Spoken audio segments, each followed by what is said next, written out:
y esto tiene que ver con un momento en el cine norteamericano y específicamente de Hollywood, en donde los estudios empezaron a apostarle menos a, digamos, a películas, por decirlo así, un poco más, o sea, más independientes o autorales, es la palabra mejor, y apostarle más a blockbusters, éxitos de taquilla, ¿no?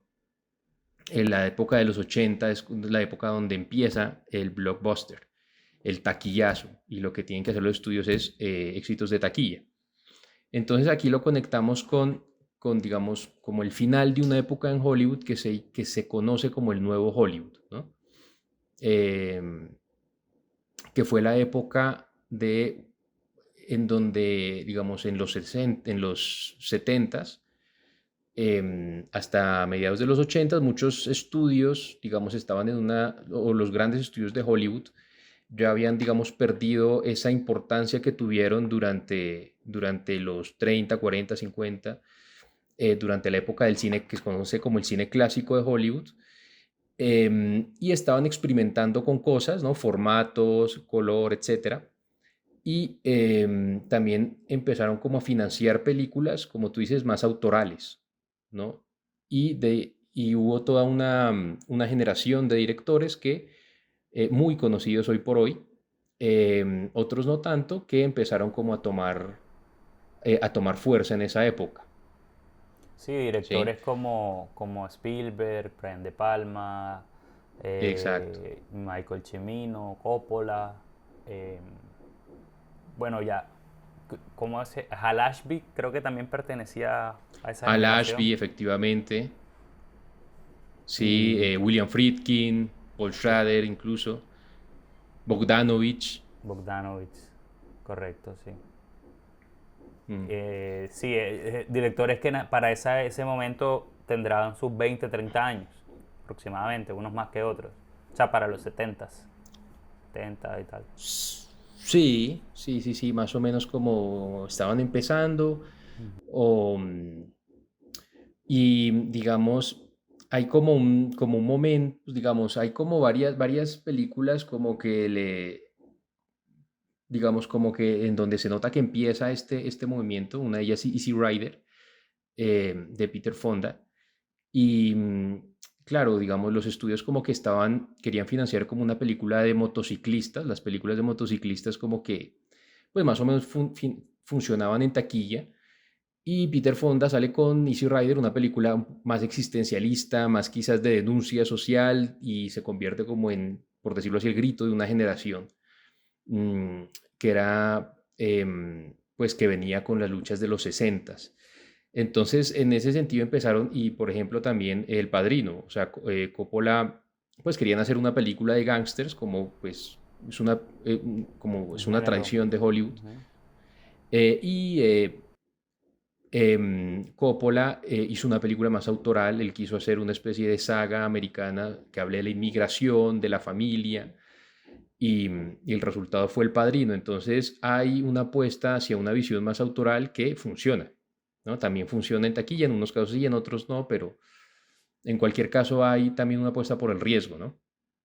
No, que es verdad que Hollywood para esa época se llenó de nuevas voces. Bueno, y el nuevo Hollywood, sobre todo más, o sea, también atado a una representación o el riesgo, pues bebe de la nueva ola y de también el neorrealismo italiano, o sea, bebe del cine europeo, del cine japonés, para empezar a sacar las cámaras, empezar a rodar así como, bueno, Casavetes venía un poco atrás, pero también diría, por lo menos para Scorsese como su padre del cine, entonces más directo.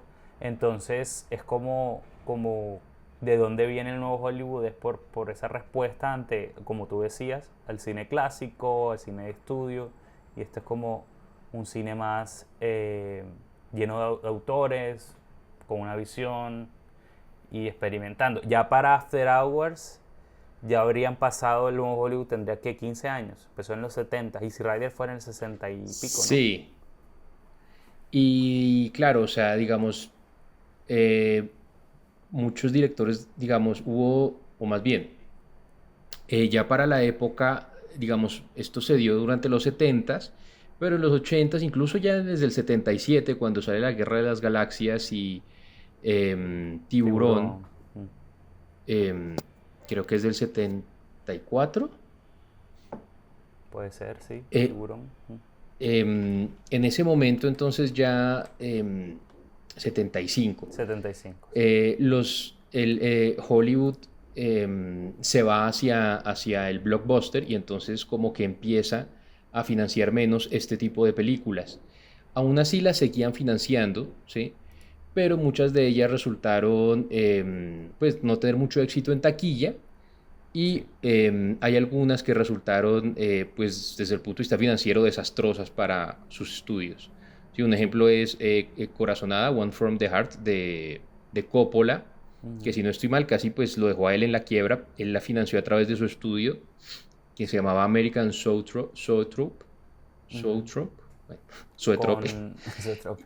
Con, con George Lucas, ¿no? Que era su socio. Sí,